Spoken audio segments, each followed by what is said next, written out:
এই কাজ এখানে না, এটা ঠিক করে লো ভাই একটু, বুঝছেন আপনি?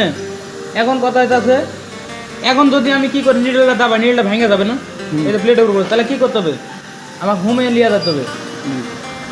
হোমে নিয়ে যাওয়ার পরে দেখেন এটা টিপ দিলে কি হবে, নিডল সব ফিট করে যাবে নিচে, কথা বুঝছেন? এটা চাপ দিলে বরাবর আর উঠে যাবে। এটা চাপ দিলে কি কি করবে, ফিট করবে, নিডল পড়বে না। দেখেন ফিট করেছে, নিডল পড়ে নাই। এখন কি করবো, ওটা সুতা লাগাবে, কথা বুঝছেন? এটা সুতা লাগানোর জন্য। আর এটা হতে পারে আপনি কেন নামালেন, এই যে দেখেন আমার প্লেট থেকে ফিটের দূরত্ব কতখানি এটা নির্ণয় করার জন্য। প্লেট থেকে, এই যে প্লেট, এটা নিডল প্লেট, নিডল প্লেট থেকে ফিটটা তো থাকবে 1 থেকে 1.5 cm উপরে থাকবে, 1.5 মিলি উপরে থাকবে, 1 থেকে 1.5 মিলি উপরে, যাতে এটা কাপড়ের উপরে, দেখেন এই যে কাপড়। ওরা কি করে, এটা কি ম্যানুয়ালি করে না প্রোগ্রাম থেকে? না, এটা এখান থেকে কম বেশি করবে, ম্যানুয়াল। দেখেন এই কাপড়ের দেখেন এরা কি করে, ডাবল পার্ট সিলাই, ডাবল পার্ট সিলাইলে কতখানি হতে পারে, 1-1.5 মিলি হতে পারে। আপনি যদি বেশি উঁচা করেন, বাড়াবাড়ি করবে, স্কিপ মারবে।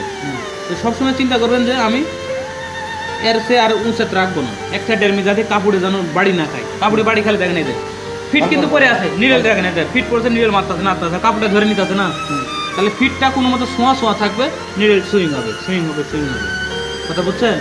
এই হচ্ছে এটা আমরা ফিট নির্ণয় করার জন্য আমাদের এটা আমরা নিডল সহ দাও, কথা ক্লিয়ার?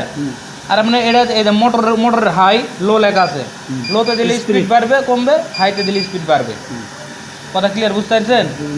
এই হচ্ছে পারে ঘটনা। এখন আর একটা জিনিস আছে, মেনুতে নিয়ে চলে আসেন, যে কোনো প্রোগ্রাম আছে, টেস্ট করি না আমরা মেশিনের টেস্ট, এই হচ্ছে টেস্ট বাটন, দেখেন ফিডের টেস্ট, এই দেখেন জানি টেস্ট আমরা যে প্রোগ্রাম করছি, প্রোগ্রাম তো আমাদের দেখাইতেছে, এই যে শেষ হয়ে গেছে, নীল বাতি চলে গেছে, তার মানে শেষ।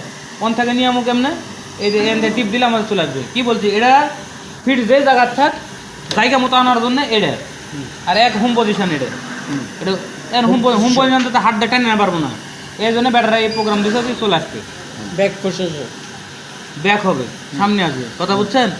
এই হচ্ছে আগে মনিটর সম্বন্ধে ধারণা নেন। আর এই হতে পারে সামনে পিছনে, আপনি এই যে প্রোগ্রাম, এই যে আমরা প্রোগ্রাম করছি, দেখেন ও কি করে, দেখেন ওই যে দেখেন, ওই যে দেখেন ক্রস বাটন, প্লাস বাটন, দেখেন এই যে আমার চেক দিতে আছে, এই যে চেক দিতে আছে, এই মনিটর দেখাইতেছে, দেখেন ওইভাবে কিন্তু বুঝতেছে, ওই যে মাথায় যা ঠেকছে এবং মাথায় যা প্লাস ঠেকছে, এখন আমরা এই এইখানে আগে মুখস্থ রাখেন, মেশিন টিপেন, জানেন, তারপরে করেন।